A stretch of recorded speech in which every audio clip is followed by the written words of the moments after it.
Yo, what's going on, everybody? We're back again. Another WrestlePurists Worldwide podcast hosted by myself, Ibu of WrestlePurists, better known as Backup Hangman, Manny the Hooper, and of course, Joe Hulbert. And we're going to get into quite a lot of stuff today. A lot of stuff has been reported about the sitcom that is AEW's backstage over the past few days. It's fair to say it's been eventful, especially if you've been on the old Twitter app. We're going to get into all of it though. First things first, please like, subscribe, hit the post notifications. Super chat's always appreciated. Hope everyone's doing good. Starting with my fellow co-host Joe Hulbert. How are you doing today? I'm terrific, Monty. I just wrapped up about an hour and a half over on the Late Night Grin Twitch, so nice and warmed up for our main event match here. Fired up. Shame we haven't really got anything to talk about, right? Like, quiet weekend, and cool to see the G1 conclude in grand style. So I'm excited to talk about professional wrestling as always, my friend. Well, we'll get to that eventually. Eventually. There's a lot of politics going on, Joe. There's a lot of politics going on. Manny the Hooper. Wrestling? Oh. Dang it, it's comedy, bro. It's comedy. Manny, you've been kind of offline all day. You've been a busy man. So, what you been up to, man? What you been up to today? I've been offline. Not really. I've been sort of offline since Saturday. After Collision, and then after I saw like the Punk stuff, like when you make that thing about the thing when you cut that promo on or Hangman, I made a funny tweet about it, and then I kept looking at my phone, and I said, "Bro, I can't do my homework and keep looking at my phone." So I had to log off everything because I didn't realize responsible. I didn't realize homework was hard. I was trying to do it. I this is what happens when you go your whole life without studying and doing homework, and then you finally you want to go to college or do something you want to do, and then you got to learn study habits. I'm just sitting here just highlighting stuff on my papers and taking down notes. It's good stuff, hard. Though, Hooper. That's good, though. I'm glad you did the right thing. You're in college, Manny? Oh, trade school. Gotcha. So yeah. I mean, I didn't realize, man. I probably should have tried a little bit harder in school. Then probably wouldn't have to struggle this hard right now trying to struggle this hard. I get distracted. Having to log off Twitter, No, I had to log off everything.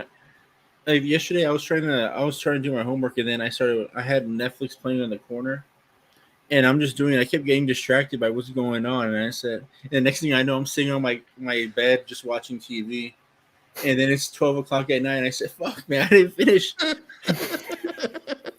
Happens to the best of us, Happens to the best of us.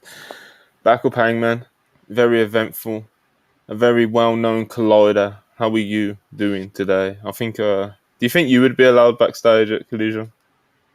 I don't think I'd be allowed backstage on Collision because I'm not a wrestler, and so they'd say, "Why is this Mark here?" Third member would try to vouch for me, and I'd probably be told by Mr. Brooks himself, "Listen, brother, thank you for being a collider, but you're not one of the boys, brother. Can't be here." And I'd say, "You know what, Phil? I understand that. Have a great show." I would have told him I didn't want to be there either. Other than that, Ibu, how you doing, man? How are you doing? Doing pretty good. Pretty chill day. Nothing that has happened today has affected my personal life, and I'm having a good time. You sure? Yeah, I'm having a pretty good time. You're not deeply affected. Not in the slightest way. And DIY is being reunited, which is nice. They're finally getting the ball rolling on that. The big news. The big news, right? The big happenings. We cover them all here at WrestlePurists. Now we're getting a follow-up on DIY, and I'm going to get to watch Chad Gable probably wrestle and Gunther. You're not going to be mad about anything. I watched ECW Guilty as Charged 2001 last night, and that show fucking ruled. I got nothing to be mad about, Tetsuya Naito turning back the clock twice in a week in 2023. I mean, man, I don't believe that. What incredible collection of things, right? Yeah. The chat needs to tell Manny about this Naito back to back over the weekend back, because bro. I'm not gonna watch this Naito back to back and then him have a good run to Wrestle Kingdom and then him just fucking off again, you know. Honestly, the Osprey match that's in the particular, art you of need it, to man. watch. You know, You need to watch the Osprey match, genuinely. Especially because there's one part in particular that will pop Manny so much because of how sadistic it is, you know? Like, he's got to see it. Yeah, I know what you're talking about. Did you see Oh, that? listen, Did you see that. Go ahead, Manny. on Saturday, I was rewatching Ric Flair and Andrade versus Jason. Yeah, that's all. Again? He's addicted, Didn't bro. you just say, Joe, like, what is wrong with it's been like 7 times now or something. Alright. It's 8 no. Bro. Either way. right, Ibu, yeah. you mark, get out the live chat. You're literally on screen, you know. But anywho, let's just get into this. Like I said at the start of the podcast, the sitcom comedy drama that is AEW's backstage. Let's milk this a little bit. Let's get 200 in here before we start. You know what I mean? The house bill. Whoa. What are you talking about, bro? I thought Monty was calling the match, bro. Chill. It's too easy. What is this guy? What are you? Tag out. Anyway, get out of here. Hey, we can't kill time. We got to get there before Raw, man. Come on. Yeah, this guy wants to. He's being a carny about it. You know what I mean? Yes, absolutely. We started like 10 minutes late as it is. We can't do the people that show up here on time before you. That's do them like that, Ibu. You know what I mean? You sort of said I blew Monty's spot. Oh. He did. All right. So I guess the headline of the drama that we've just mentioned is AEW has been telling talent not to come to Collision, and there is quite a few specifics with it. I guess all this drama started to unfold when CM Punk cut an off-screen promo on Hangman Adam Page, and he called him a peg warmer. He got booed in the building. It was kind of it came off a bit weird, you know. And then, basically, Dave reported on his daily update the day after Collision that Hangman Adam Page was told not to go to Collision, even though he was previously booked to record a pre-tape promo that would be shown this Wednesday coming. He then goes on Observer Radio and says that Christopher Daniels, who is involved with talent relations, and Matt Hardy had also been told not to come to Collision in recent weeks, and that Punk's promo wasn't storyline or anything like that. Nick Hausman reported that at least 2 of these people come from issues with CM Punk. He also reports that Daniels, because of his involvement in post-Brawl Out, since Ace still isn't allowed backstage at Collision, then Punk feels the same way about Daniels, which, It's kind of real. You know? Ace Steele's reported involvement in Brawl Out was, it was quite something, you know. So Ace Steele back in the fold in the reports, it seems, and apparently Punk felt bad about the Page promo. I've got to stop at this for a minute because Punk has proven time and time again that he does. He's an impulse guy, you know. He acts on impulse, and he just sometimes he just says stuff, you know. You've mentioned this once or twice before, but he goes with the emotion, you know. He just. You sure? I look, folks. Feel about this whole situation however you want to, but I have to say the fact there are still people who think that everything Punk does is like this meticulous maneuver, and he's this genius who's building 8 different feuds, and I love CM Punk the wrestler, but I think it's pretty clear that sometimes he just says shit. If you watch this clip, it was very apparent this was a case of him just saying shit, and he felt a certain way about it, and he just wanted to talk about it. Why? And it seems like even he's aware it was dumb, right? This particular promo, but yeah, it's like that's the one thing I will say about it, and I have no interest in commenting on like the discourse because that's not about that's just for people to do on Twitter and shit. But like, it must be said. If you watch that clip and was like, bro, this dude he's soft, he's building blocks. It's like, brother, cut a promo on Joe, you know. I don't get that part of it, but yeah, that man, he's looking at the crowd. He saw Hangman side. I'm like, fuck that guy. Oh shit, the mic's on. Yeah. Oh damn, yikes.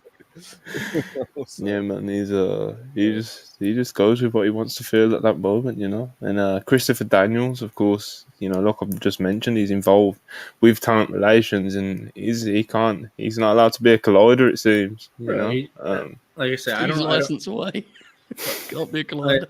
I don't know anything that's going on. I'm like everything I'm hearing is the first time I'm hearing it right now. But that seems like you put your dick on the table kind of thing. You're like, bro, this is my show. I know you're head of HR. You ain't coming in here anymore. Like that's such like a big boss man move to do. So, Of course, that's how Melly would describe it. But all right. So to continue, where did we get up to? Punk felt bad about the promo, yes. and then so there's been multiple reports about this next part, which is the Ryan Nemeth part.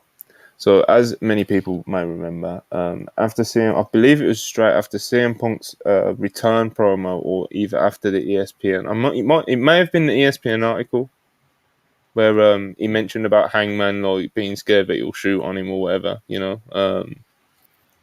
And Ryan Nemeth tweeted, "Literally the softest man alive," and basically Punk, you know, he confronted him about it. And how he confronted him about it has varied in these reports, including one report particularly off Wade Keller, which of course we'll get to, but it is we'll build to it, you know. So Nick Hausman reported that Punk felt he was unnecessarily stirring the pot and doesn't want any drama backstage. Sean Ross Sapp reported that Punk confronted Nemeth. Nemeth explained himself and didn't get physical, and they shook hands. Then Wade Keller went on to report that Punk confronted Nemeth, cornered Nemeth in the locker room, got inches from his face, and angrily and aggressively asked if they had a problem or if they needed to settle things outside. Witnessed by numerous wrestlers and was characterized as awkward and weird. Nemeth moved the argument to the hallway where Punk continued to berate him, according to our sources. Nemeth defended his judgment in calling Punk soft since Punk fired the first shots at the Bucks. Punk said that there'd be the right choice. No, hold on. I skipped a bit there. Nemeth then asked Punk if he shouldn't react to things Punk says on TV, and Punk said that would be the right choice at that time. They shook hands, and that was the end of that. Then after all that, he also, there was the note. We're going to have to stop on this. Wade Keller then went on to report that when Punk first returned earlier this summer after his hiatus, back to prior year's All Out Media. Hold on, I'm botching the fuck out of this. When Punk first returned earlier this summer, Khan stood up backstage in the gorilla position with his headset on and started pumping his fists and chanting CM Punk enthusiastically as Punk walked by. Oh man! The placement of that after the article basically reads as he did this, he did that, and then Tony said CM Punk. I'm sorry, folks, but it's. I mean, this is just outrageous. I mean, how is this business real, man? I'm not saying what Tony did was right or wrong, but that's some real shit, bro. I probably would have done the same thing, bro. You bring Punk back and he does that. Yo, listen. Could you just imagine like this being kind of framed and shot in like a comedy movie, right? Where it's edited in this specific order. You can imagine it. Punk's like, yo, stop running your fucking mouth and don't you ever fucking tweet about me cutting a promo ever again in your fucking life. All right, man. Damn, relax. It does a flash and it says 4 days earlier. Tony's fists are up in the air like this. Bro, yeah. I can't like imagine him just having like that godly experience of watching Samoa Joe and Punk, you know, come face to face again after 20 years. I would have thrown my headset down too and scream CM Punk, man. That's fucking art. Well, also almost the best part about the Wade Keller report is that in like the last paragraph or so, he likes to mention that CM Punk otherwise has received good reviews for his leadership behind scenes. He is fiercely protective of Collision being a low-drama environment, which is why he doesn't want wrestlers he perceives as disloyal or too closely aligned with the elite crew to be backstage at Collision. Is that an actual quote in the thing? Yeah. Who he perceives as disloyal or too closely aligned with the elite. Interesting. But yeah. The like I said, the Way Keller report, it takes some turns, it takes some twists and turns, people. It goes this way and then it goes that way, and it's tied up in a very neat bow saying, Punk of Wars has received good reviews for his leadership behind the scenes. Yo, Monty, Punk seeing Will Hobbs like the clip of a Mac Jackson Rana on Twitter, and he's like, "What's going on here, bro?" The word disloyal is unbelievable. Are you willing to die for Collision or not? Yeah. Like, if he's rounding up the colliders, bro. If you're on Collision, you better bleed fucking yellow and red, for Collision. It's much funnier because they don't it's not they make towns and do loops. They just have to show up every Saturday for TV, and not all of them even are out every Saturday. So it's just the idea that it's this it has to be like an army, we're all as one. Colliders unite, it's amazing. Oh, man. I want to see a video of Punk just making the rounds with Rush standing behind him and going up to people if they have any problems. I just want that visual.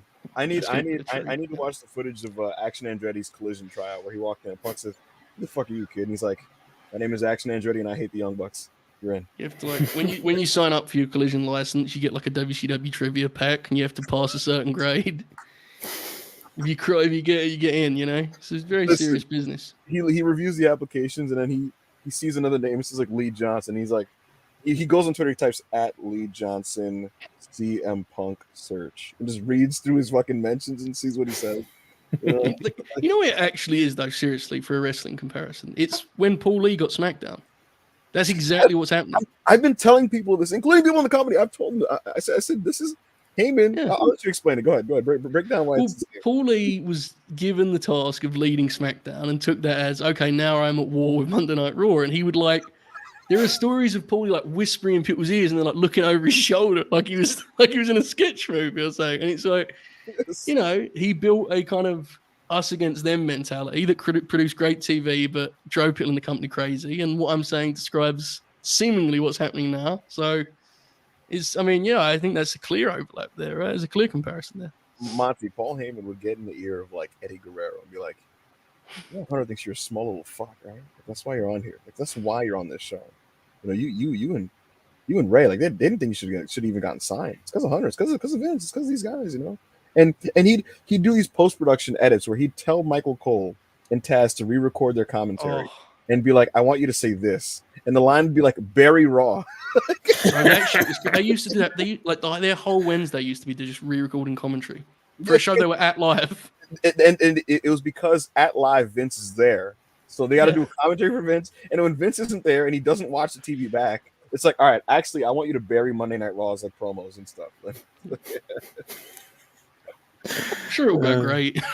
Could you imagine if Listen did that to Dynamite? Could you imagine if Nice was like, "We do actual wrestling here, not the bullshit on Wednesdays or something"? Can you just imagine? Kevin Kelly came close to doing the thing of this is where the men fight. He did that a couple of times. He won't take much convincing, I don't think. But it is worth noting that this Paul Lee tale ended up with him being in Louisville, running OVW for a month or so. So, learn from history, folks. We get what we get. See how it goes. Yeah. It's interesting as well because they've got Collision now. They've done. We assume that the deal with Warner Bros. Discovery is pretty much imminent or already signed or whatever it is. And Collision is a big part of whatever this deal is going to be. So, Tony's got himself in a position. There's no sending Punk to OVW, Joe. No, he's giving him all the leverage in the world. That's the issue. Someone tweeted how I wonder if Punk asked the right way. If Tony's just gonna let him own AEW. It's are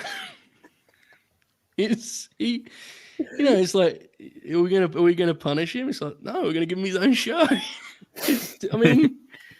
You can't be. Look, we talked about this a million times when the shows come around. It's impossible to be surprised by this trending a certain way because it's the definition of a ticking time bomb, right? It's just you knew where this was going to head because it isn't solving anything. It's just splitting people up. So So when these people graze each other, there will be issues that happen. Because now it's now like an even bigger deal when they cross paths, right? So it's yes, it's a thing. Monty, did you get through all the reporting that you wanted to?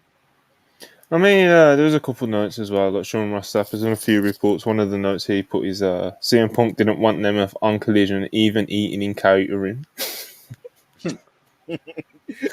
Nowhere near it. He said no. And he also, Matt Hardy and Isaiah Cassidy were supposed to be at a recent AEW Collision episodes, and their travel was booked and then unbooked. So that's Cassidy as well. So that's the reporting side of it. So yeah, go on, Bill. Based on everybody's reporting, it seems like, if we're all clear, is basically Punk is like, yeah, I kicked out Nemeth, I kicked out Daniels, I didn't do it to Matt Hardy, I didn't do it to Hangman Page. And I think the funny part about this, Monty, and this is not me saying this is what happened because I have no clue how Sean Ross Sapp constructed this report, but the idea of potentially CM Punk telling Sean Ross Sapp, I didn't want him in my fucking catering, right? Put that in the fucking article. Like, it's just hilarious to me, you know. Oh yeah, like you said, Sean's actually made a note that even though Dave mentioned earlier on this morning or yesterday that Hangman was meant to be at Collision and he was turned away, Sean Rossap hasn't actually been able to confirm that, so that's just on Dave at the moment. So we'll see what actually happened there. And it's been reiterated in a couple of reports as well, which if Hangman was there, then Punk would have wanted to at least try to talk to him about trying to get this this work shoot feud going. Hey, Paige, that would go awesome. Yes. That feud would definitely go well for everyone. Paige would have like the look on his face when Punk walks up to him that like Joe had when he thought I was speaking fake Chinese. like what? Whoa! All I'm getting from this, all these quotes and stuff, is that CM Punk wants to run a nice, tidy ship, bro. If you're gonna come in here and spread lies, he doesn't want anybody to stab him in the back, so he's just gonna be like, you guys are not gonna be here. I'm not gonna let you guys, tear my locker room apart. That's what I'm getting from here. I saw Steve. Sounds like a tough leader. I think it's pronounced Mulhausen. I saw him basically quote a Nick Hausman tweet where he basically said, at the end of the day, it's Tony is the final say and call on all these decisions made, and Hausman seemed to co-sign it by retweeting it. But I do wonder what the system is there when it comes to, like, obviously we all know that what system. Because it's like, look, CM Punk clearly has heavy say-so on what's happening on Saturdays, right? That's known, it's reported, we know this. But does he legitimately have full ruling to just go, this guy isn't here, that's what we're doing? And if that's the case, is Tony just sitting there like, guess that's what's happening? Sorry. Like if you're an employee of AEW and you're told, okay, you're going to film a pre-tape at TV on a Collision day, and they like, nah, Punk doesn't want you or whatever. Like, if I go to Tony to go, what the fuck, is this true? Like, does Tony just go, yeah, sorry? Like, how does that work? But yeah, it'd be interesting to find out. Is Phil an EVP now? Like, unofficially? Like, is that his title? What is his official job title? Yeah, he's just a wrestler. Yeah. with High Chancellor of Catering, fucking security. CM Punk wrestler with ridiculous clout, just. That's like, look, we've had our fun here, and rightly so, because at this point, it is what it is, right? But obviously, and I think I speak for everyone on the screen with this, like, if you really want to be analytical and look at the root cause, it's up to Tony to be a boss at this point, because trusting these guys to be adults is like trusting me to lose weight. You know what I'm saying? Like, shit ain't gonna happen, bro. You might as well just. That's a bit spiteful. Bro, I'm being real, man. It is what it is. At some point you gotta be a boss. It is what it is. No, I wouldn't fucking want to do it, but I ain't put myself in that position. So that's the actual take, and anything beyond that is just like, yeah, they're acting like kids. That's the norm at this point, isn't it? Yeah, and I guess since Joe started it by being a mature adult with a mature take, I will say this. All right, let me be serious and say this. If CM Punk wants to work the Elite, and that's still his goal, and reportedly that's still his goal, and this is just now my opinion on going about this. I would be tactical in terms of playing nice with their circle, the people in their orbit, with at least the thinking being, well, if I be nice to Matt Hardy and if I'm nice to fucking, these other like guys, maybe this will help my case to do it. But it appears his approach is, the fuck do they matter? They're not the ones I want to work. Right. Which, that's his approach, and it appears that that's not helping him get closer to this goal. So that's my opinion on that. And then regarding all this other stuff, he, even if he's just trying to needle elite fans to get heat, that's not necessarily the best way to go about it. Not that I'm offended at the toy thing. Like I don't give a shit. It's avoidable, right? Basically, it's avoidable. It wasn't particularly necessary or productive, and he feels the same way, which is why he according to the Housing article, he expressed regret about it. So that's kind of where that stands. And I do think Tony should probably. Again, I don't know how this works, but he probably should like establish that he is final say on all decisions regarding his promotion. Yeah. That'd be a good idea, yeah. It'd be a good idea. Yeah, sounds logical, Let's dive into some super shots. Karan 400 rupees. To address a different side of the issue, why is Hangman Page so poorly booked by AEW? Never seen one of the faces of a company booked so inconsistently. Did that when he was champ, doing it after a great Mox feud. I mean, you want the blunt answer to there this? Is. Go on. AEW is not a particularly well-booked promotion oftentimes. Well, there is the post-Moxley thing inconsistencies. has been crazy because Mox actively rebuilt Hangman after the Punk stuff, did fuck him up, like without question it did. And he struggled for a while there as a result.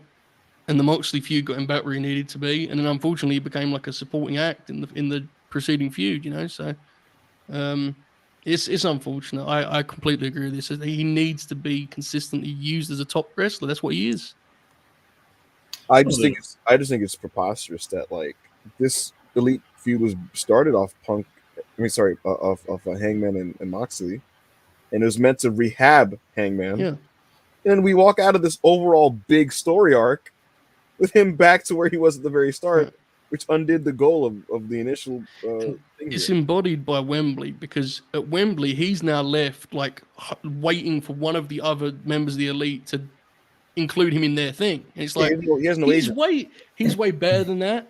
He's way more popular than that, and he's beyond that. He's been a star already. That's not criticism of the elites, but that's me saying like booking wise, Right. That's why I've been saying from the start. Like I didn't want him anywhere near the elite or the Dark Order. But man, he can't help it. He's a merchant, bro. He wants to be with them. He wants the storylines to revolve around him. I'm saying he needs to go do his own thing and be his own man, like in the wrestling world. I don't know. I want him to see him do his own thing and all that. Like, especially all the members of the elite. I just don't like when they're all together doing one whole thing united. I think one thing we can all agree on. I know we have different kind of reads on where he should be on the card, but we all want to see him wrestle more. Let's leave it at that, right? I mean, that goes without saying. When was the last time he had a singles match? It's been a while, and at the end of the day, Hangman's a folk hero to the AEW audience, man. They love him. Yeah. You know what I mean? He was the face of the best elite storyline in the company with him and Omega, and the fans were ready for him to be their main character, and so often he's booked as the furthest thing from that to this day, and we're going into the biggest show they've ever done, and he is such a passive presence on a show that he's been a passive presence on for way too much of its history. Yeah. Absolutely.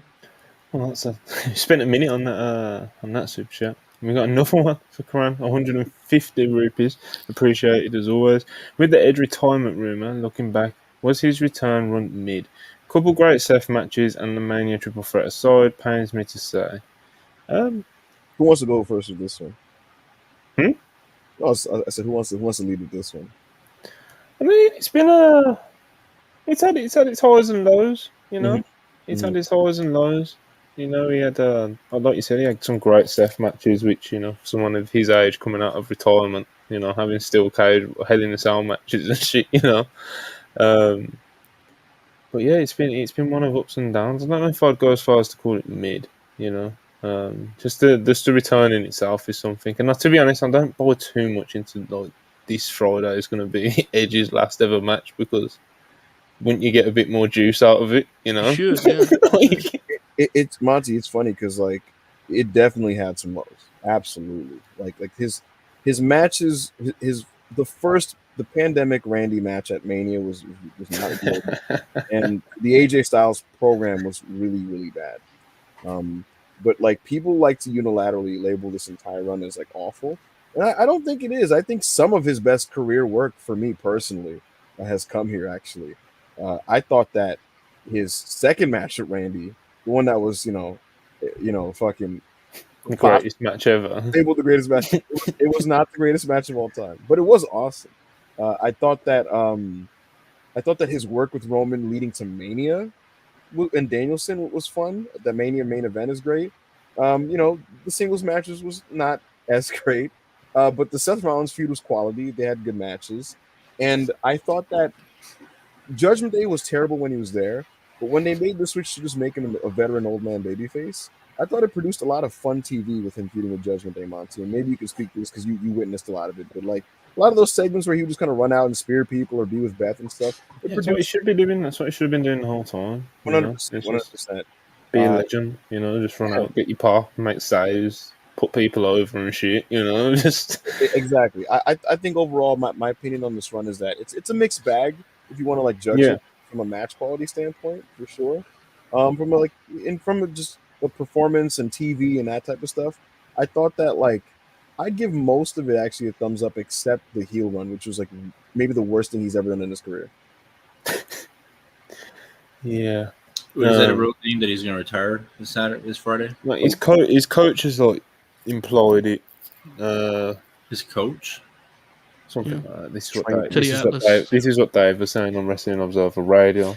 I've not actually been able to dig it out myself, but that's mainly because I haven't really dug that much for it because I truly do not buy too much into that. This is he's retired because if it is, I would be stunned if this is actually But yeah, man, we'll see what happens. We'll see what happens.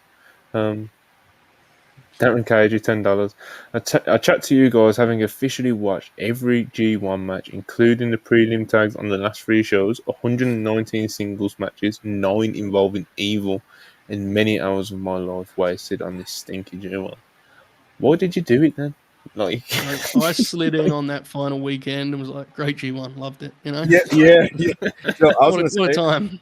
Joe, Mott's get attest to this. Couple of Hinare matches sprinkled in, a bit of Eddie Kingston. So, there was weeks where Monty's sending me the matches rating, and I give him no G1 things. He's like, "You not caught up G1?" And I'm like, "No." And he's like, "What day are you on?" I'm on like night 5, bro. Right? Like the middle of the G1, I just like cold turkey. I was like, enough of this shit, right? And then like maybe a week ago, I just caught up, but I caught up in a very specific, curated to make me happy kind of way, which is I'm gonna watch what Gabe Kidd does and whatever Shingo and Eddie Kingston do. And I was like, some good shit, And then yeah, I slid in on that last 2 nights or whatever. Saw the Naito matches, saw some undercard tags with wrestlers I like. And I'm a happy fan for it. That's the healthy way to actually watch all wrestling, if we're being real, right? Like just like watch what you actually think you're probably going to enjoy and stuff. Instead of just like watching to be updated, if that makes sense, because you might drive yourself mad. Like you sound like you don't get that run. So respect. Respect. I respect the hustle. We've all done it. Maybe not this year's G1, but no. Yeah. Hey, listen, man. I watched a lot of Gallows matches back in the day. I've walked it. Yeah, man. You like what you like, Zayd 94.99. I hate fantasy booking, but thoughts on Bron Breakker's call-up feud with Cody. Even with Bron getting a W, I think it could rule and do good for both. I guess it all depends on timing, to be honest. I'd like to see the match. I know that. My big fantasy booking thing for Bron Breakker is something that Jamie Ross, our head writer, pitched to me in our DMs or whatever it was, like a year ago. I want him to retire Goldberg, Joe. That's it's too risky, bro. It's too risky. Is it? Yeah, because if Bill's head hits the door the wrong way, then he could seriously hurt Code, man, and you can't do that. It's too risky. Bron's a heel now, so yeah, that would be awesome. I remember when people Well, first wanted this, like it was when they were babies, like baby faces, and it was like, What about Bray Wyatt? Ibu? no, What for Bron Breaker or Cody? Which one? both, no. I don't know what. Could you imagine, bro? Could you imagine Ibu's tweets if Bron Breaker debuted and the Fiend came out and immediately put the boots to him? No, I would become a really negative guy. And with the sit strap again. Oh my goodness. I will say I Alexa saw someone Bliss, suggest. the lights go off and Alexa Bliss is just there. I will say I saw someone suggest that Brock and Cody work a couple all-star tags together now that they've shook hands, and I was like, well, hold on a second, that sounds real. Could you imagine that? That would be Brock a making a hot tag. But he's not gonna do that. Absolutely Joe, not.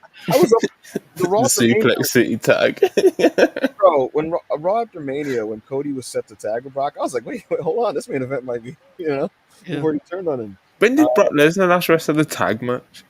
That's the thing, bro. I wish if Brock was around in the 80s, he'd have worked like a tag league in All Japan or something weird, with like Abdullah and Brock and beating up the Funks, I'm going to give you a match that's a real match.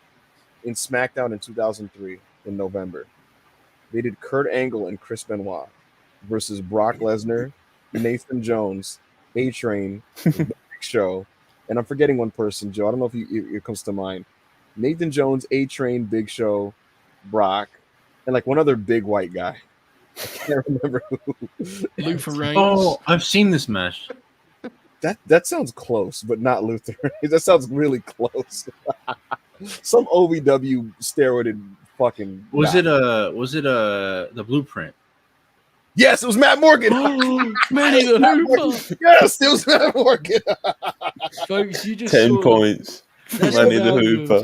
Hooper being on this program. Look at how he's growing, folks. That's beautiful. Monty, the hot tag of the match is Kurt Angle gets in and suplexes all 5 of these men in succession. Right, can we talk about Manny not saying Matt Morgan instead of saying the Blueprint? The Blueprint. Look at this thing. I want to put this out there now, even though this is a preposterous thing to think about now. In 2009, folks, I was a Matt Morgan over Batista guy. No, stop admitting these things, bro. I was like, the Blueprint, let's go. Popping huge when he did that elevator deal where he looked at his wrist, like he had a watch on. Yeah. Yo, Joe, there's a TNA show. I don't remember what it was. He just faces off with Super Mex Hernandez, and I'm like, TNA is going to the top. Oh my god, he was kind of real, bro. Hernandez was kind of real. He was very dangerous, which ruled. Good times, Will Chisholm, $5. How long before people are like, when do they grow up? And I mean all parties. I'm assuming issues regarding backstage drama in AEW. Oh. Who knows? We should have got to that point years ago, right? I mean, that's like, listen, I'm gonna tell you right now, guys. The very fact that they won't do the meeting with Punk is a elephant in the room that will never ever go away, and it's always gonna cause some issues and tension, and you're always gonna get these little reports and sticking points, no matter what, because of it. I personally, this is just my personal subjective opinion here. I'm not the boss of any of these people. I wish the Bucks would take the meeting, even if it's to tell him no to his face, because I do feel like, even though there's never going to be some clarity and finality to this, I do feel like that is a big hurdle to overcome, in that there will be some definitiveness to this because of that. You're probably right, but there'll always be something else, Like, that's clear at this point. It just is what it is. But we have to also be real about the fact that, like, while it's annoying to keep going in circles about this topic, we've all accepted as wrestling fans that none of these dudes are we don't really want them to be like mature adults, right? That's kind of the appeal. I mean, wrestlers are dumb, bro. I mean, that's the game. Like, I've accepted that. I've been covering it for years now. I don't expect anything from these folks other than taking head bumps or whatever the fuck they do inside the ropes, It's like, and let me be clear, I completely get Will's comment, because there is a point as a fan where it's just like, God, will you guys ever just get on with it? But like, that's wrestling. For better and worse, that's wrestling. So, I don't know. I like how CM Punk is just like Jon Snowden, just like protecting his wall like in Game of Thrones. Like, that's what Collision is. Grip Foley in 1999. Shit so corny. Biggest show ever in 2 weeks. Yeah, AEW can't get guys to stop leaking, and discourse dominated by people coming for a Z-list scrub more irrelevant than RJ City. God. Cable. Now, I will say, to the biggest show in history point, And that's where we get back to the core thing. It would have been nice if Punk did a promo on the guy who's wrestling in Wembley Stadium, right? Or even MJF for that matter, who's the in his mind the fake world champion. So that's a point I think is fair. Is like, you guys can do whatever you want, but when you're in front of the people and you know people are filming, let's do something productive and get something that's actually on the TV show. No, I hear you. Use social media to your advantage to book. Yeah, because when you do that stuff, you know it's getting filmed. It's just the way it goes, right? Yeah, so it's like, if Punk cut a fiery promo about Joe, I guarantee it would have filled our timeline, and it would have got us ready for Saturday's segment, which would have helped. But whatever. Get what you get. Click Foley 499. Who the fuck's leaking the TK in Gorilla story? They somehow continue to allow this to happen. Truly embarrassing stuff and makes AEW look small time. A lot of people leak that story. I gotta say, look, his general sentiment is basically just like, none of these stories, like, these stories are meant to like out CM Punk as like a problem, but in totality, it just makes AEW the promotion look really bad. And I'm not saying like CM Punk should just be protected and that anything that like people don't agree with about his approach should just be withheld from the media, but at the same time, I do think that I don't know if it's like steps should be taken, but like when it comes to leaking these things, it's like it's just not helping anything. They have a real issue with that stuff. Like, everyone who's on the screen right now has heard stuff like that from different people because everyone talks there. Like, that's just the reality of it. It's not an individual. Everyone gets off on like, did you hear this? This thing is it's very dramatic, you know. It just ends up being wrestlers gossiping to people. Yeah. And then these people put these reports out, and again, it just makes AEW look like a fucking jungle, and you don't want that. And bro, this is what was happening leading to All Out last year. Like, AEW just looked absolutely pathetic, and it's why they had meetings about it. They had like a series of meetings from August to like September about like basically like, please stop making us look bad, and they had to curb that whole thing. And it's kind of happening again where, you know, because now there's heavy parties that don't like each other involved again in full effect. People are now gossiping again, and it just makes AEW look really, really bad, leading to their biggest show of all time. I want to say about the 20 thing real quick. There has to be footage of that. Somebody has to be recording it, and I need to see that footage. It's funny how quick people like forget. Remember when he basically, I think it was when Punk just won the title the first time.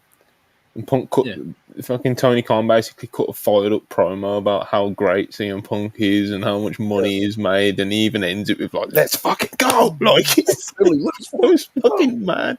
But that's Tony Khan, man. He gets fired up, and sometimes it just, you know. CM Punk is his favorite wrestler. I think there's even what's the name of the reality show that they were recently doing? Anyone remember? All Access. All Access, yeah. Like, there'd be clips and you'd see people come backstage and he's like, "Let's go!" Look, he gets fired up, man. That's just Tony Khan. This did not surprise me at all that this sort of thing eventually got out there, you know. Again, basically, because I'm just reading the chat comments. Yeah, man. I don't even mind if you don't want anything to do with him or like don't want to work with him. But like, I think it'd be really effective if like Nick or Matt Jackson was like, "Phil, I'm not gonna wrestle you. I need you to stop. I'm telling you to your face next to Tony Khan, and God is my witness. Please stop needling this. Stop teasing this. Just cut the fucking games. Stop setting this shit up. I'm not doing it. If you don't want our guys on your show, fuck it. Make it clear to me right now. I'll talk to my people. It is what it is. You want to make a hard line? We'll make a fucking hard line, Phil. I'm not working you. You do your show. We do our show." And then following that meeting, Monty, I'd make a hard brand split. I wouldn't do the whole like, you know, soft split. I'm doing a harder one. Yeah, man. Like I said, the hard brand split, in fact, is kind of where it would ultimately come to. You know, it's like, at least it's kind of, people know exactly where it stands. You know, but yeah. Jacob Donnelly, $5. Punk not allowing a scrub like Ryan Nemeth and a wash Matt Hardy on Collision makes him the good guy in my book. It's hilarious. Like I said, bro, it's all comedy, you know. You put it quite spitefully, you know, but you get what you get, you know. This is the games we play. Mohammed, $4.99. Appreciate you. Full Gear at the Forum with the Elite versus CMFTR will be AEW's biggest show ever. Full Gear. It's the end of this year. I don't know about that. Don't know about that one. You know what? I don't think it's completely out of the question. Well, nothing needs its wrestling. J Blood 499. Appreciate you, billionaire bouncing on it. Hey man, like I said, he gets fired up, bro. He gets fired up. That's enough what I've put in it though. Trust the process. 34 499. Appreciate you. Love Punk, but so tired of him giving his detractors and media whores ammo to run with. Dave's so happy he can push the Punk toxic narrative again. Yeah, that's been a sentiment that a lot of people have said on the old Twitter app. Yeah, anytime Dave touches the Punk stuff, it's just like it's like a nuclear bomb goes off on the timeline. It sure is something to witness, Brainbuster 499, Punk stuff. Ryan Nemeth in a locker and stole his Writer's Strike shirt. That's crazy. Oh man, Andrew the Giant, £2. Appreciate you. Do we know if he still let Dolph come backstage? Doubt it. Doubt it. Sad Roddy Strong, $5. Appreciate. Punk is out here treating Collision like Death Row Records during peak East versus West Coast rap. Yes. And in the same way, here's the funny part about the Death Row thing is Dr. Dre was his stance throughout most of his time in Death Row is, man, I'm here to make money and make music. Y'all can do this fucking beef shit. And Tupac is the guy who worked himself into a shoot and there's a total mark about it. And it's like, fuck everybody not in Death Row. Like he was like super like ready to die for like the record label and shit. And that's why he literally died, So there you go. Ricky Starks, 199. Ibu, since I'm suspended, you can come over and visit. No. Just process 34 499. That loser Ryan Nemeth was the talent who left in a bad mood on the Showtime Dynamite. Ran to Dave after Punk pressed him that night. You remember that report, Monty, that a talent left the TV in a bad mood? And he's super divisive and, all this sort of stuff. Someone left in a bad mood. And some people are putting pieces together, Mohammed, 499, appreciate you. Hot take, but wouldn't you say that the Elite are doing a disservice to AEW by not feuding with Punk? They're missing out on huge business. That's certainly one way to look at it. I wouldn't put. At the end of the day, the Bucks don't owe him anything, and that's a lot of that's kind of been allowed. That's like a loud sentiment that like a lot of their fans that are very anti-Punk of share to your point, it'd be like it would be great for like the mutual and for the fans or whatever if they did all sit down and we knew where things were going, and if the Elite don't want to work with Punk and do the hard brand split and everyone knows where they stand, and if they do want to work together eventually and just not yet or whatever it is, then they can work towards it and do something like like an all-time great bit of business, but at the end of the day, they don't even owe him. They don't owe him that. It's not like it's just come on, man. I just don't want them to miss out. Like you see it all the time in no boxing. one does. I don't think. Well, like if you see some boxing, Elite fans don't, but like in boxing, it's like you always see we always get the dream match, but it's always like too late. Like the best example is Pacquiao and Mayweather. But I mean, it's hot right now. I mean, I'll just do it now. Then from 2 years from now, where everything's cooled down and all that. I mean, this is the peak. I'll just do it now. I still think we've got a lot of. All it takes is CM Punk to call back. No, back up. All it takes is CM Punk to go out there off-screen promo and call Hangman Page a peg warmer, and it just sets a nuclear bomb off again. Do you know what I mean? So it's like I think they've still got quite a lot of life before this is like people are over it sort of thing. If the feud does come to fruition, even if it's even 2 years from now, that'll go quicker than you think. I don't know because I think Collision's so fresh, Punk is still back. I mean, if he does this another 3 times and you get this, like it's just a boy calling wolf, like you just everybody's gonna get tired of it. Yeah, a lot of people already are, But at the end of the day, once that seed gets planted, if it does, people will just it's all in, like but the stadium, Will Chisholm, $20. I'm just asking. I got through watching the Cody documentary, and do y'all know if Cody had any heat with Punk? just asking because of that comment of him saying Punk maybe not getting how AEW runs. Just asking, love you guys. Appreciate you very much, Will. Appreciate you very much. I've still not seen the Cody documentary. I've been too busy the past week. Fake fan. I know, man. It's disgusting. It's disgusting. Have you seen it, Joe? No, absolutely not. Come on, bro. I'll tell you what. I do think both of you would enjoy it. Yeah, I'm absolutely certain I would, but I just haven't got around to it yet. It's less bullshitty than you would assume based off like. That's disappointing. Yeah. Well, I'm sure. To be clear, I'm sure it's great. They make. I mean, obviously, documentary. The factual part of it will always be analysed, but they make very well produced things. I have no doubt it's good. I just, I've got to catch up on like the dark side about Abby and shit. I've got stuff. I've got priorities, man. The funniest part, Monty, is the footage of Hunter after Cody jobbed to Roman. It's so like I wanted to punch Triple H in the face because I saw that clip. Yeah, he's just walking in and he's just kind of like, come here. Listen, I'm so fucking proud of you. You fucking main evented WrestleMania. You got to be proud of that. You know what I mean? Like a lot of people don't get to this spot. A lot of people don't get it. And Cody's just sitting there, and then it cuts to him like backstage with a tear in his eye, and he's like, I can't lie to you. This fucking sucks. This absolutely sucks. And he just ended there. It's like, goddamn. Yeah. Always going to be seen as a very controversial one, Yes. Big Ben's 97. No, to Will's point as well. Cody, any heat of Punk that we know of? yeah. No. No, not that I have heard anyway. Who knows? Though the wrestlers, they're all psychopaths. Big Ben's 97, 499. AEW would be way better off if TK fully handed over creative to a trustworthy group of people and focused fully on being a CEO, boss of the company. Well, it depends on who those people are. That's the issue, yeah. No, if you've got Heyman, cook something. Yeah, but even Heyman, bro, he's deadly. He ain't trustworthy whatsoever. Imagine the damage he'd do. He'd have a breakaway promotion, let alone brand. Imagine if Heyman was CM Punk's manager right now. Oh my god! It is like, look, we can all have our fun at Tony's expense and say he needs to be a better leader because he does, but we have to be honest. I mean, wrestlers in power have been fucking useless through the years. Like this, yes, it's it's not. There's a great history of scenarios like that going well. So I'll tell it's you difficult, very difficult. I'll give the book to Moxley. Would you?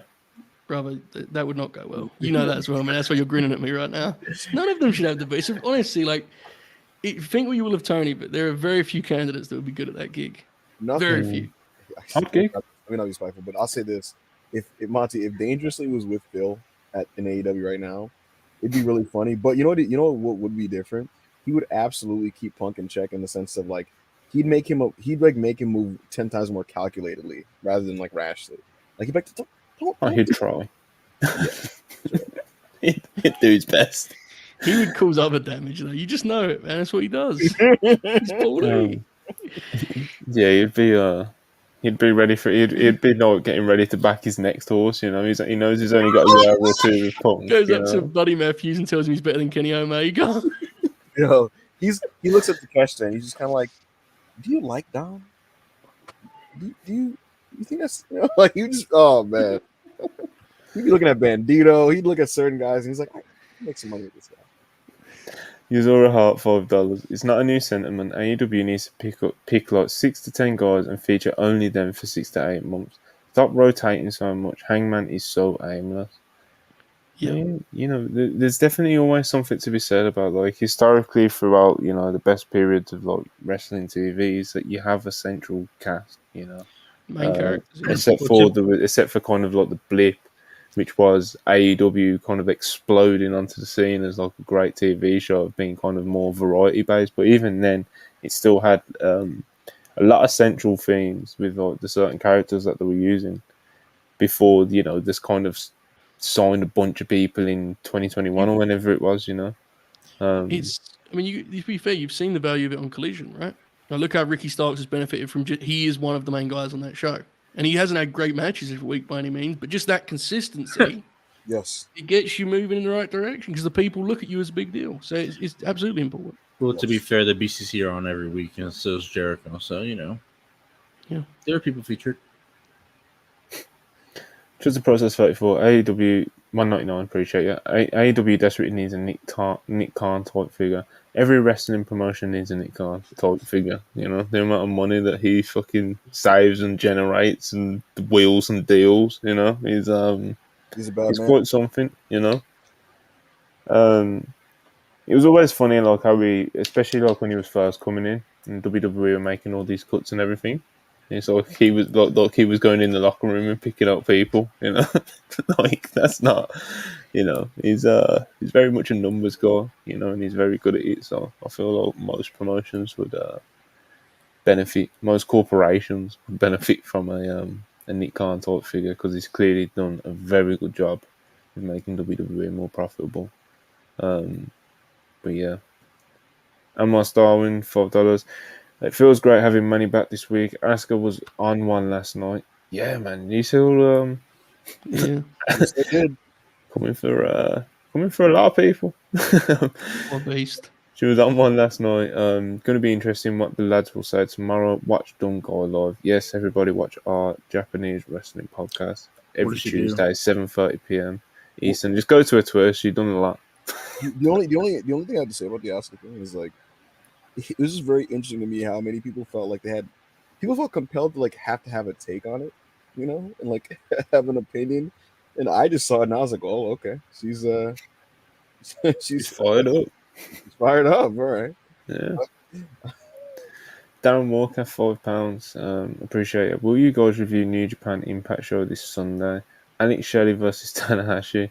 Julia will be there too. I wish we were getting Julia versus Deonna Purrazzo 1-on-1. Yeah, of course, when Julia kind of like steps into the US or whatever it is, I don't have to do.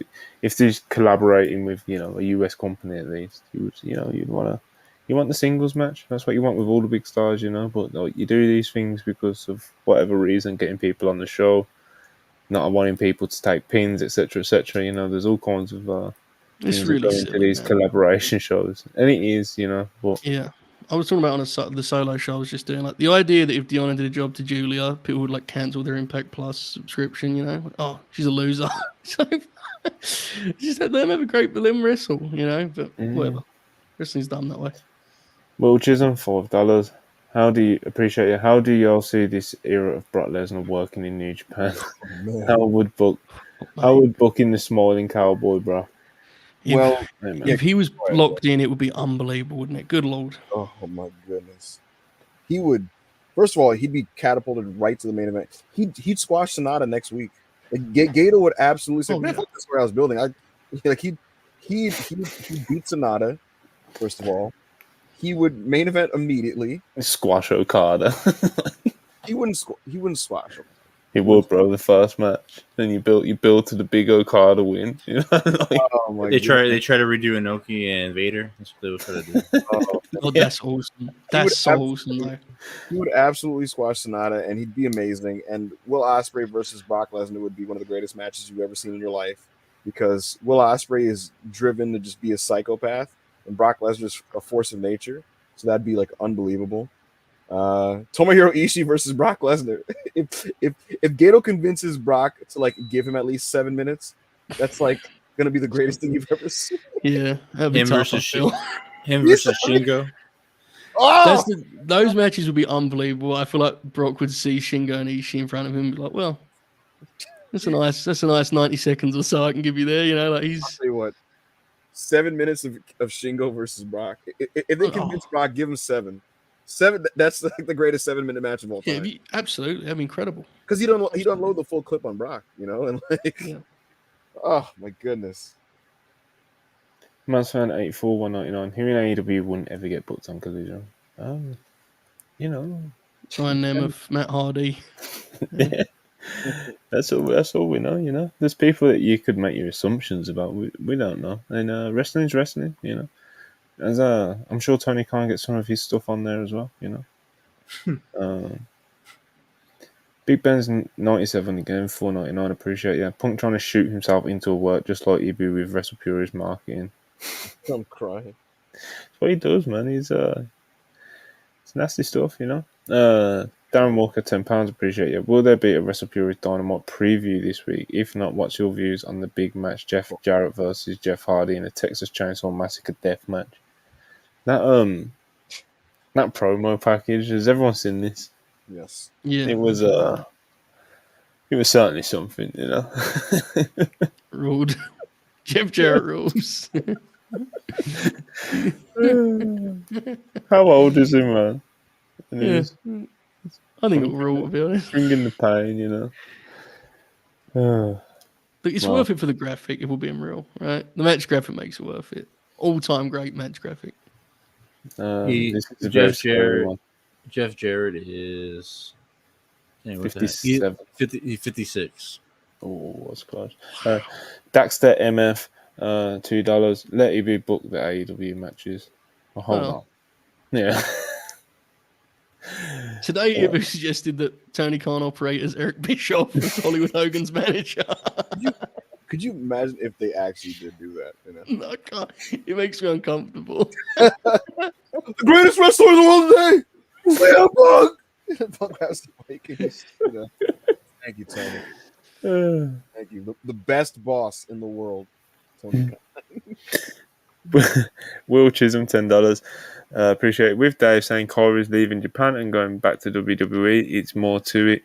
When people say that it has to do with drama, or is it Dave being Dave? I don't know.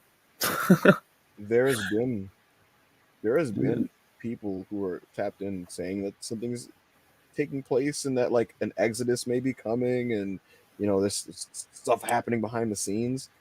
So I'm sure there's something to it, like Dave is saying, but Dave is being Dave in terms of how he has explained this to people, if that makes any sense. You know what I mean? Because like he'll be like, "Oh, yeah, Kyrie's, you know, like, something's there. There's something there. You're like, "What is it, Dave? There's just something." It's like, how am I supposed to aggregate this into a report, Dave? You know, like, how am I supposed to quote that? But yeah, I mean, maybe, I guess so. That's what people there seem to think. Matchman 84, $5. Since 2018, I don't think I've seen a G1 match as good as the Tanahashi versus Ibushi finals. Peak veteran Tanahashi, very worldwide build match. Tanahashi's a very worldwide build wrestler, to be honest. He is. He's you know, he's one of the very, very, very greatest, you know, of all time. Yeah, he's that's my top 5. I always say if you want to see Tanahashi do great work, watch him in CMLO in the mid 2000s.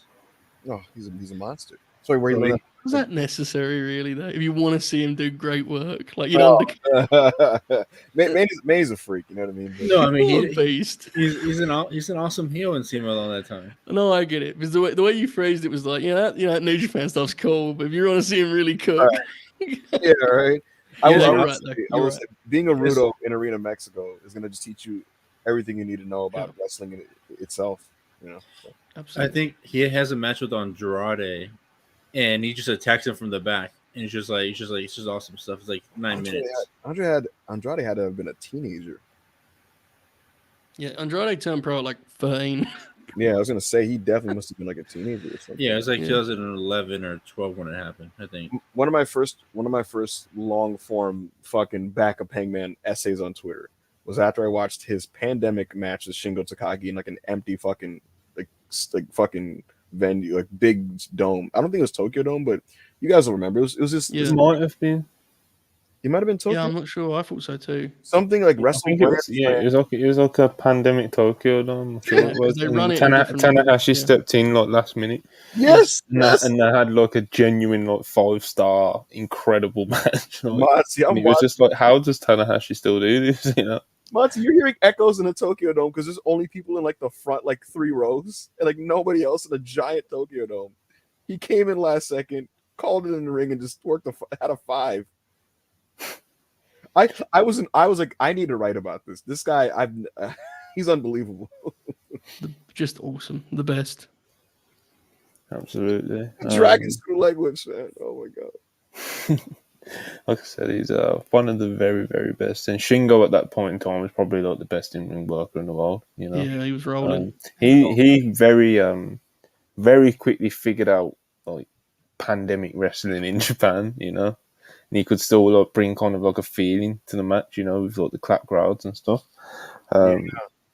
He figured it out, man. He figured it out.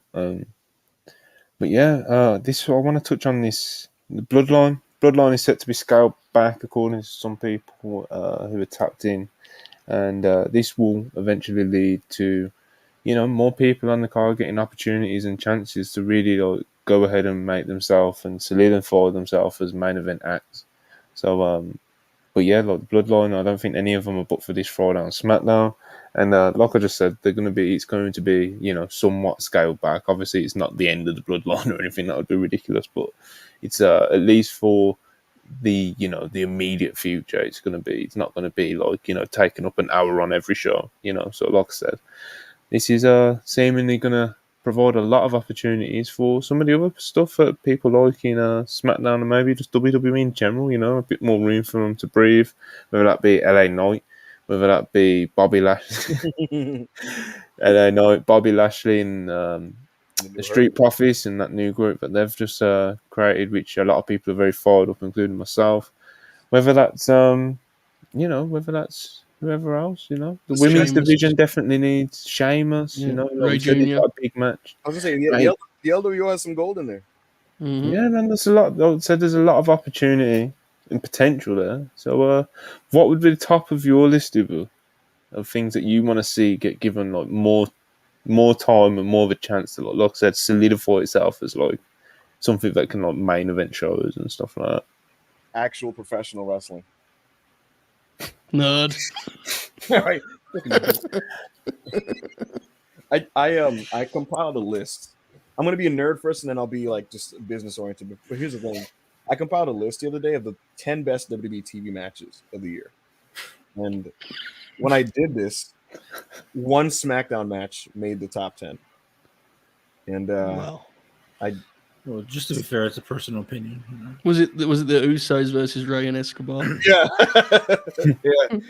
Gunther versus Strowman was honorable mention, but the point is, SmackDown does not have notably good matches on their shows, because they just don't have the time to develop, and the show's formatted in such a really weird way where like it's just the backdrop to whatever angle happens, and then even that angle is a backdrop to just that interrupts the Bloodline's TV show, and you know it is what it is. That's what gets the people in. But yeah, I think that there's an opportunity right now with this storyline taking a back seat to kind of reestablish that this is a show with talented people, and I think that what we should focus on are the stables.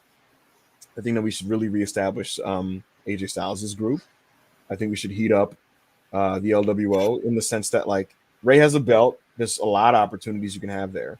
There's a lot you can do in the interim. I think he's ultimately going to put over Santos Escobar for this. But before we get there, you can do some fun things. I mean, he's doing double duty right now. He appeared on NXT and he had a bunch of interactions with people, and he's kind of become like, you know, Dragon Lee's become his protege. You can do some interesting things with that if you really wanted to. So I would say increase the focus on the LWO because they were really getting somewhere with that group in the springtime following WrestleMania. And you can easily get back to that because Ray has so much cachet with wrestling fans. So I'd like to see that. I'd like to see Sheamus having proper matches. It would make him happy, and it'd make me happy because Sheamus is great. Yeah, I think just really heat up that tag division with these stables, Monty. Street Profits, Brutes, OC, LWO. Really, really go in with that, and more LA Knight. You know, so you have a shoot. Yeah. Good. It's interesting you mentioned NXT with Rey Mysterio because with there being, you know, seemingly a bit more space on the show, you might have a chance to do a substantial call up from NXT and give them a proper introduction that they would need, you know, because that's what you'd want with some of the bigger names in NXT that people have got really high hopes for, whether that's Carmelo, whether that's Braun, whether that's Ilya Dragunov, whether that's, you know, whoever you want, whoever's on like the most, you know, common named wrestlers on people's list and want to see called up, you know. And yeah, like when these people come up, you want to do it with a bang, you know, and with a, like I said, with a bit more space on these shows now, like, there may be opportunity to do that. But yeah, Hall, what would you like to see? Personally, I want to see something in the women's division, but for sure. I think we should get into that in a moment, like separately. But To piggyback off what Ibu was saying, I think giving Ray a chance to have one last great, like workhorse mid card champ reign, I think it'd be so cool. Like him opening and closing TVs with main event matches, or opening or closing, I should say. He don't be doing both at this point, but I think that would be great. And like the idea of just doing like a babyface Ray Sheamus match for the US belt, stuff like that, like just letting him wrestle.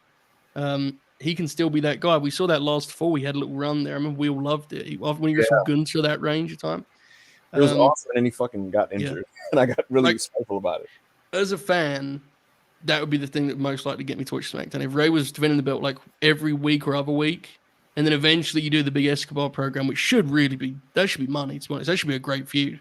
So I would say that, but the women's division is really interesting because there are like clear fixes that I'm not sure are particularly interesting to us, in the sense of like the EO Bailey thing does not really entice me, to be honest. But that feels like the obvious like shift, right? The big program to do. Monty, I know. Where do you stand on that at this point? I mean, it's cool that EO's always got the belt, But when you look at feuds and you look at how like the SmackDown division has been over the past, however long it's been, I'm not really filled with, excitement, really. A lot of the pieces feel stale, right? A lot of them surrounding EO. Yeah, it's like Asuka's world title reign was, so. Bailey, it's like I don't know, man. I don't know about you, John. I'm just not really. I think it's, it's not something I'm ready for, I don't have a problem with Bailey, but at the same time, I'm not like checking for Bailey or fired up for Bailey or need her in the main event women's program right now. You know what I mean? Yes, But like you said, a lot of it's kind of feeling a bit stale right now, so it needs heating up. It needs heating up. It needs something for people to care about. It needs something for people to really get invested in. And EO with the belt right now is a good starting point because people are very happy to see her with the belt. But she's technically a heel at the moment.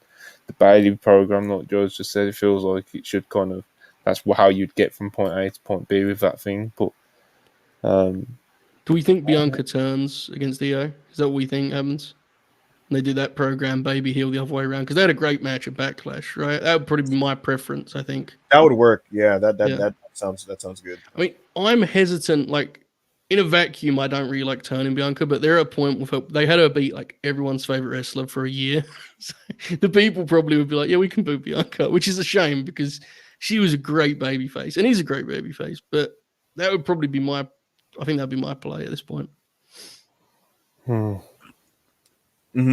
But yeah, it will be interesting to see how they actually move forward because SmackDown has been the Bloodline show, especially as of late. So, we'll see what pieces they put together. I have a semi-scoop, I guess. Internally, they're seeing this as like, we're going to give these guys a chance to rise to the occasion. They got to show us something. They got to show us they can take the brass ring. They can be the guys that carry the show.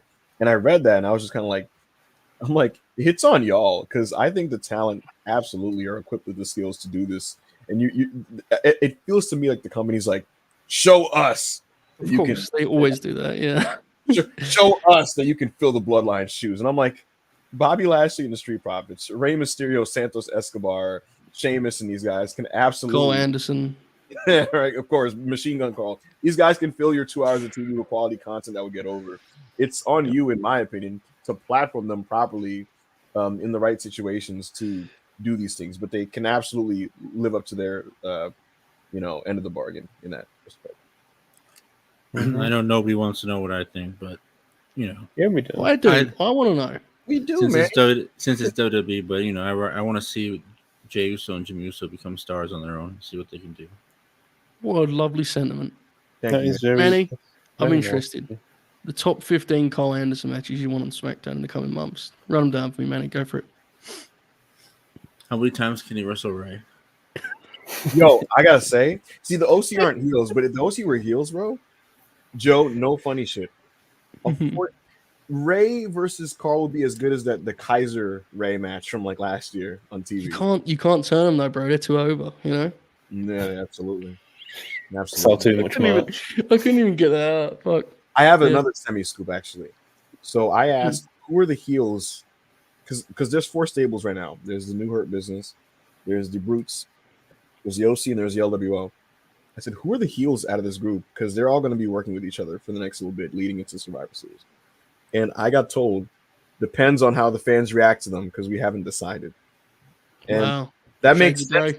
That makes sense because they debuted the Hurt Business in a heel fashion with their debut angle, and the fans are like, "Oh, this fucking rules!" And they popped huge for Bobby Lashley.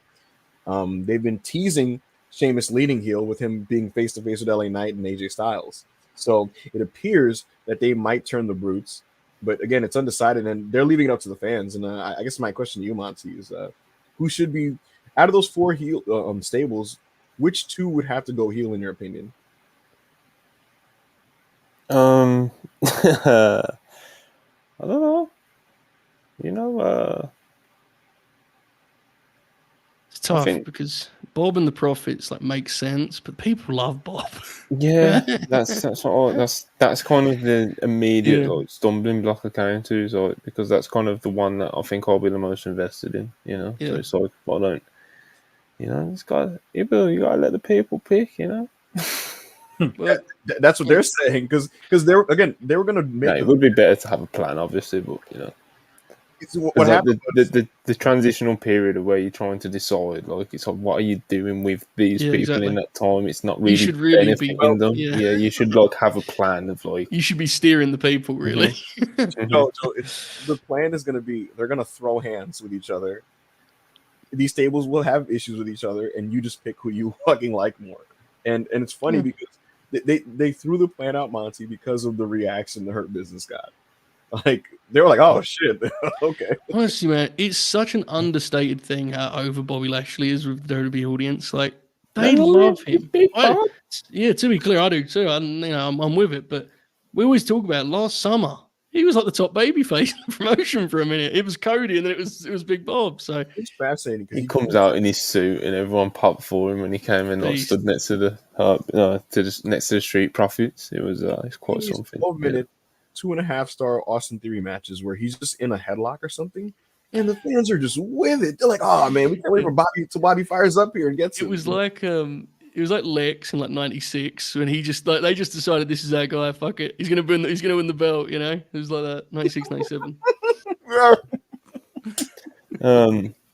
But yeah, let's talk the weekend. You know, it's quite a lot of wrestling going on. You know, we'll start with Friday. We'll quickly touch on SmackDown. We've just been talking about SmackDown, so you know, LA Knight beat Top Dollar. You know, cut a promo, and the people just fucking love him. You know, he's definitely one of the people that you would expect. he's definitely one of the people that you expect to, you know, he's get a lot more time, and I think we saw a glimpse of it on Friday, so we'll see where that goes. The Usos stuff, not too sure how I'm feeling about all this explanation business, but the main thing I want to talk about, Rey Mysterio winning the US title, man. It's just, bro, you know when you stand up, like, you know, pacing around, you know, sending your DMs. Like, have you seen the timeline? You know, we've won, we've done it. You know, I know. That picture when it's him and Levesque and he's pointing at him and he has the belt. I'm like, oh man. Joe, I was at work. Monty tells me, he just outright spoils me what happens. He's like, "You seen the timeline? No, why? What's up?" Ray won the fucking belt, man, and he just sent me the picture, and I'm like, "Oh my god." Do you realize how much booking options open up for you when a good wrestler has your mid-card belt? Real, yeah. Like, you know, Rey Mysterio, you know, like, oh my god, just timeless. You know what I mean? Oh yeah, it's like, it's just such a great reminder of how simple TV wrestling can be. You know, like how the element of surprise can be such a special thing because the people didn't even know that was a possibility, and suddenly it's just happening in front of their eyes. And also, credit to whoever agent did that deal because they decided that Austin Theory will get like one move on camera, and the rest would just be a Rey Mysterio exhibition, basically. This is gonna pop you. The guy who shadowed the agent and kind of like helped in for training was Bobby Roode for that match. The season finale of WrestlePurists Worldwide has arrived, folks. We did it. We did it. Bobby Roode's debut was Rey Mysterio winning the U.S. title in like 4 minutes, where all we saw on TV was him doing his moves, and Theory's heat was in the commercial break. Try to tell you, folks, the real has returned. We found our new head booker for the professional wrestling. Oh. No, it wasn't. Tony Khan needs to sign in for 7 figures, Get Bob Roode in there. Big Bob. How great that was the reaction. Like when Ray actually won, the people were like, wait, that's actually it. It's not. It was such a sincere shock. Like, whoa. No way. Awesome. I've accidentally clicked on a super chat, so I'll just get this one out of the way. Match 184, 199. Do they use producers, agents in Japan and Mexico? No, it's a shoot. It's a shoot, brother, I think it's very loose in Japan, in New Japan as of late, from what I understand. In the last, where are we at now? Nearly a decade. It sounds like it's really loose in that regard. You just kind of put your shit together and God bless, And when in Mexico, when you do lucha, you don't have to worry about people aging because you're wrestling old fucks all the time. So they're not gonna want to do anything crazy.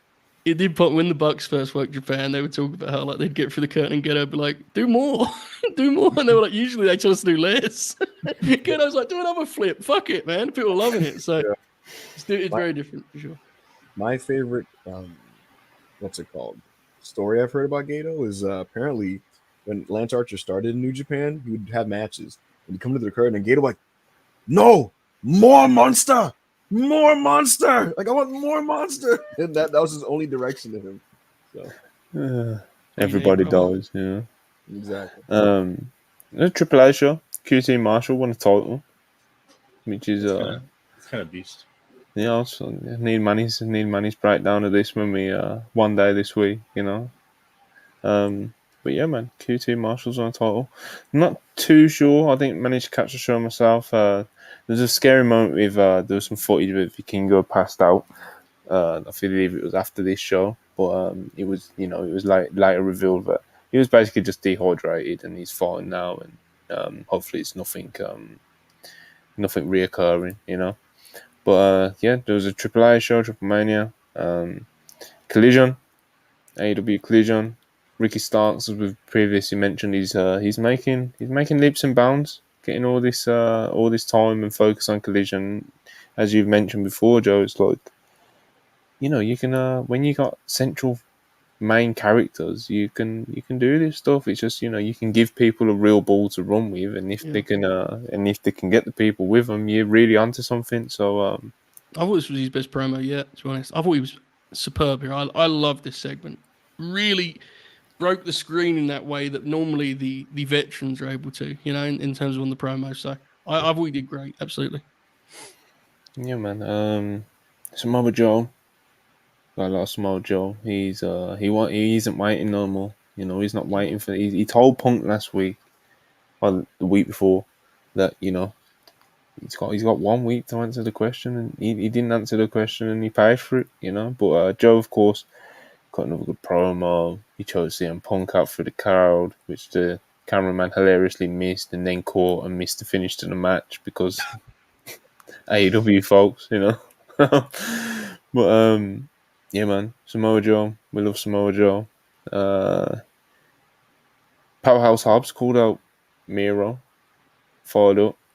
Is this does this pass the Hooper test, man?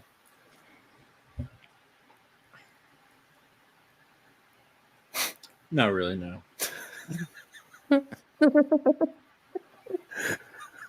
That was a long delay, man. You got to get the people guessing, or you can't give them you just got to see them guessing. You don't know what you're gonna do. He's learned so much, folks. Listen to him, more pro psychology, pacing, poise, selling. So, but yeah, CMFCR versus House of Black in the main event. Did we enjoy this? I'll start with you, River. Absolutely. So here's my thing about these 30-minute CMFTR matches. You know what they feel like? It feels like these guys in their head, they're like, oh man, we're going city to city, town to town, working the local heels, just doing our match against a new heel, and we're gonna have the place rocking. Except like that the house show matches are being broadcasted and we can see them every week. It's like that's the big difference. But I'm a freak, so I can watch this every week. It's why I still enjoy the Monty. I still enjoy the main event Judgment Day tags. You know what I mean? Because the formula just works every time. Yeah, it's just simple. Yeah, simple shit. I enjoy that simple. Sometimes I could do with something a bit more exciting regarding like the Judgment Day tag, but it's never like a bad time ever, So it's a formula curated to just pop the crowd and send you home happy, so to speak. And FTR matches, not in the exact same way, but it's a similar type of thing, and I enjoy their tags. So I had a great time with this. I actually enjoyed. I didn't love Punk in this match overall, but I thought that he was. I thought that his exchanges with Malachi Black were really, really fun. Manny, did you enjoy CMFTR versus House of Black for the Trios titles? What did you think?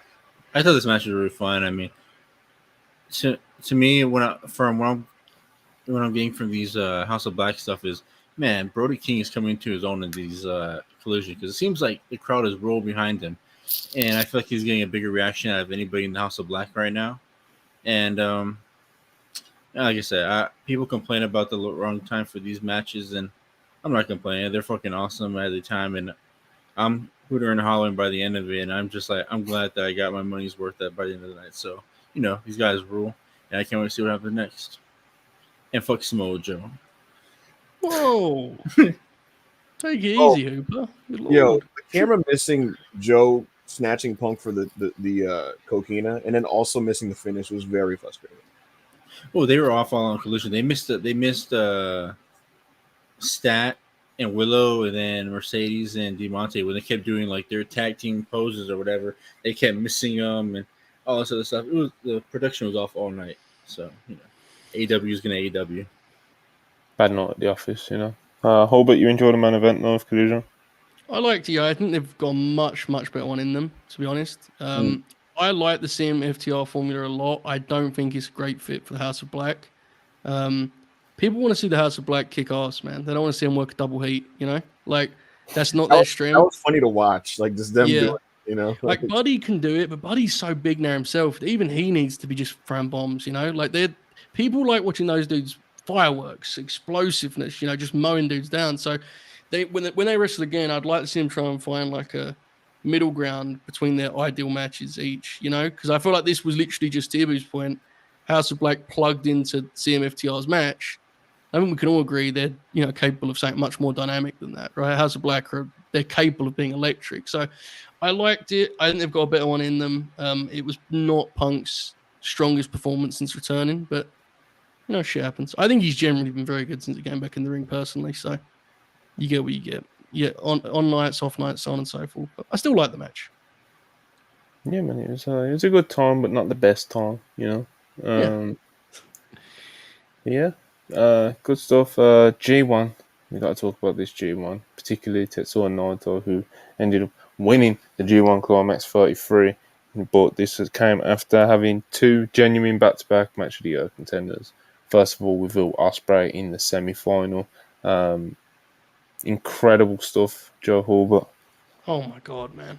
What a beautiful match. I mean, last year I loved their match last year in the semi-final. I preferred it to the final, which got the red. I remember talking to you about this then.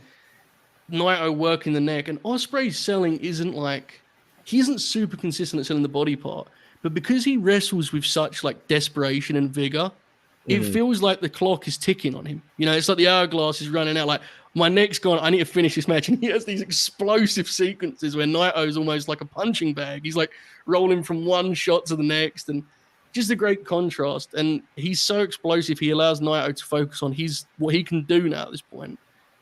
And what he did here, I thought, was tremendous. I mean, the way he worked the neck, I just found it to be so gripping. It was vicious, but kind of innovative too, with the weird arm drag deal he's doing right now. Unfortunately, obviously, the finish, he had a shoot super kick to the face and was not good for a while. And Ospreay had to quite forcefully get them across the line. But, the match is it's such a great match. You can't even, don't even worry about that, right? Like, thankfully Naito seemed to be okay, and they had an incredible match. I loved it. It was the best match of the tournament by quite a distance, to be honest. Yeah, I've got it down as my match of the tournament as well. One of the better matches I've seen this in a year. few months, to be Yeah. honest. Yeah, well, me too. definitely makes more, like I said, match of the year contender this 100%. Ibu, big fan. This was like staggering. Like the funny thing about it is I've been on record for a while now that like Naito's pretty finished in that like his regular standard now is just kind of like okay, you know, this is kind of the level he operates at, and he's obviously also trying to preserve himself. But I said like a while ago that like there's a few people that buck this trend. When he faces Ospreay, Tanahashi, or Okada, you get the great Naito match. And I was thinking about last year's match with Ospreay that was just preposterous. And I'm watching this, and I'm like, this is just not the guy I've been watching on G1. Yep. You know, his lucha reversals to some of like Ospreay's moves. The moment of the match for me was when Ospreay was having one of those big offensive bursts, and Naito found that DDT at the perfect moment, and it looked gorgeous. But it was placed even better, right? Because it was like Ospreay was he was almost going to steal victory from the jaws of defeat almost. And it was like, boom, DDT back to square one. Incredible. It's crazy. I'm sitting here and I'm just in absolute awe. I'm like, yo, I'm like, this is just ridiculous. Ospreay is just inhuman. And, you know, there's always something kind of charming to me when a wrestler who just is physically not what he used to be and his output isn't as great as he used to be, when they just find these nights when they can just get it done. You know what I mean? When they can just put it all together and be what they need to be on a certain night. And that's kind of what Tetsuya Naito did here. Regarding his like overall G1 and like where this is going, obviously like they're doing the whole LIJ lore thing, and that's kind of why Sonata lost to Evil, and he's going to face Evil again at Destruction and beat him, and you know he's going to take on Naito at the Dome. Not super into that, to be honest with you, and I never had a specific like desire of who wins the G1, because it was like ultimately they're going to face Sonata at the Dome, and like that's just kind of like whatever to me. But with that said, I just thought this match was amazing. I thought this match was better than Kenny Omega and Will Ospreay at Forbidden Door. Like, it's just, I don't know. It's just amazing. It was special, really special. Yeah, I've probably got it above Omega Ospreay 2 as well. Not 1 though. No. Yeah. I think 1 is still like clearly the top match of the year for me. I think it's not one of the greatest matches I've ever seen. Yeah, I agree. Yeah. Then Naito done it again the next night versus Kazuchika Okada. A lot of people prefer this match. But either way, just Naito just done it again, and Okada's obviously. I thought Okada's performance, even for his standards, I thought Okada's performance in this was like phenomenal. He had like a real like spike to him, you know. Yeah. I was talking about it with you earlier, Joe. Where you said you wish that Okada kind of even took even more of this match, you know. Yeah, absolutely. Because I love that dynamic of him being kind of resentful at the people rooting for Naito, right? When there was a moment of an Okada chant, the Naito fans would say, "Nope, not tonight. Naito's the guy tonight." And they were my favorite parts of the match. I don't think it's as good as a single match in a vacuum as the Ospreay matches. But if you're invested in Naito's story, or frankly, if you've even just followed his story from a distance like I have, there was an awful lot of gravity to this, because the audience is actively terrified of him having another like tragic ending in one of these situations. And Okada is the ultimate, status quo. He's up the mountaintop in New Japan. So great match in itself for sure. Amazing stuff. The failed Stardust presses, man. Oh, the way the crowd dreams, when Chris Charlton does a hell of a job on that too, by the way, doesn't he? He really goes for it on that call. Credit to him. Yeah, man, amazing stuff. Manny, did you catch any of this? No, you didn't. You need the chat should. I hope the chat should just kick the shit out of you right now, because it's not good enough, man. I want to just inform you. Hey, man, I'm busy with school, bro. That's kicking my ass. I said earlier. You been? Gunther is facing Otis tonight. Oh yeah. Champions Carnival, brother. Let's ride. Yeah. Hope Bob Roode's agent in. Joe, that's gonna be the hottest Otis match since the 6 minutes he did with Braun last year. Oh yeah. Oh man, just give him 6. Just give him 6. You know what I mean? I only need 6. But Okada Naito, yeah, I thought this was very good. These guys have absolute cachet with the New Japan audience, and I don't know how much you guys are aware of this, but they're still the 2 biggest draws in the company. Like Naito is a ticket mover, that's why he's in these spots, and Okada has so much cachet with these people. And when Okada has the opportunity to work heel, he shines because all year his best work has been when he's been a dick. So I enjoyed this from that standpoint. They got a lot out of their stuff. Like Okada's dropkick was more dramatic than it had been recently when he would do it in this match. Like just the timing of like their when they did the stuff. You know what I mean? Didn't think this was a match of the year candidate quite like a lot of people did. I thought this was it was like great, but like that level. But ultimately, it was still like just an excellent main event match and fitting of being a G1 final. So. Absolutely, yeah. And Naito winning the G1 clearly was the right choice to go with on that night. Huge, elation throughout the crowd when he finally got the pin. Great stuff. We're gonna flow through some super chats and get out of here. Master 84, 199. Best TV match so far: Buddy Club versus FTR, Rouge versus Bryan, Mox Omega. I'm going with the Buddy Club FTR one comfortably. I'm going with Rouge Bryan. That was great. That match, well, we watched that they together all on the air, Manny, right? Yeah, I'm gonna go with the Bullet Club Gold one, but yeah, all those matches were tremendous. I think people are slightly sleeping on Bandito Danielson, like ever so slightly. That's just me personally. Big Ben's 97,499. 5 years from now, will LA Knight just be seen as another Zack Ryder flash in the pan, or will he have true sustainability? I think he'll have some sustainability, bro, because he's just but he's just there's something going on right now in the wrestling world, I think there's a real chance that he is viewed that way because of the way they do the creative. They could fuck it up, definitely, but as a talent, I think he's better as a promo than Cardona is at like any facet of the game, to be honest. I don't even mean that as a knock either. LA Knight's a really good talker, you know? He's bro. He can talk, man. He's always been got himself over in a Bray Wyatt fucking Uncle Howdy. Like this is level, Will Chisholm, $20. Appreciate you very much.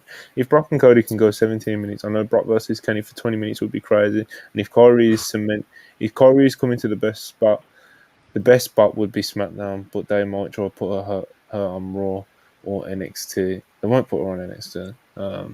Kyrie's not going to NXT. Yeah, there's no way she's going to NXT, bro. She's meant to be. Dave reported that she's meant to. People in Stardom believe she's going to be coming in November, which is obviously, I think, Survivor Series time. So, imagine if she debuts in War Game, something like that. But we'll see. We'll see what they've got for her. In Kenny versus Brock, of course, that's a dream match for pretty much. That's a dream match. Imagine Brock's like stagger cell on the V trigger. Oh my goodness! I want to wait, Joe. Do you remember Brock's sell of the GTS at SummerSlam 2013? Oh yeah, because absolutely. He takes it and it's like boom, and he's like leaning. He staggers and then face bumps, right? Yeah. Oh, it's crazy. Kamala 499. Odds on Goldberg or Mercedes at All In. Predictions for other potential All In surprises. And Ibu, is MJF Punk still the All Out plan? Well, Jesus, there's got 3 questions in there. Goldberg or Mercedes at All In. I think Goldberg's still on the table. I don't think Mercedes is, and she's also recovering from injury. But who knows? That would be an epic surprise if they could pull that off. I think Goldberg may still be on the table, but we'll see. Predictions for other potential All In surprises. Bulldog Jr. There you go. Ibu, is MJF Punk still the all-out plan?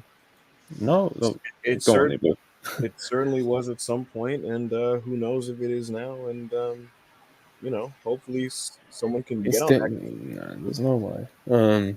People are surprisingly not like talking about this. Why is no one talking about what is the all-out main event? Like, why is no one like? Because bro, fucking 80,000 people in Wembley next week.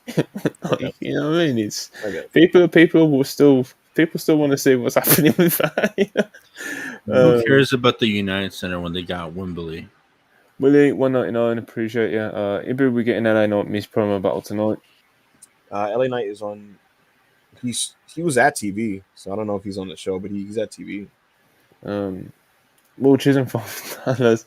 I know Jay is not gone, but would WWE let him show up on Impact or an independent show to really sell it? I doubt it. They really should. They could you imagine how awesome That'd that'd be be. really cool. Just send him to an indie show. Bro, Impact should do it. Fuck it. They could advertise Alex Shelley versus Jey Uso as like two of the all-time great tag wrestlers in a singles. Here it is, folks. Let's go. World title. You gotta let him call himself like Joshua Fatu.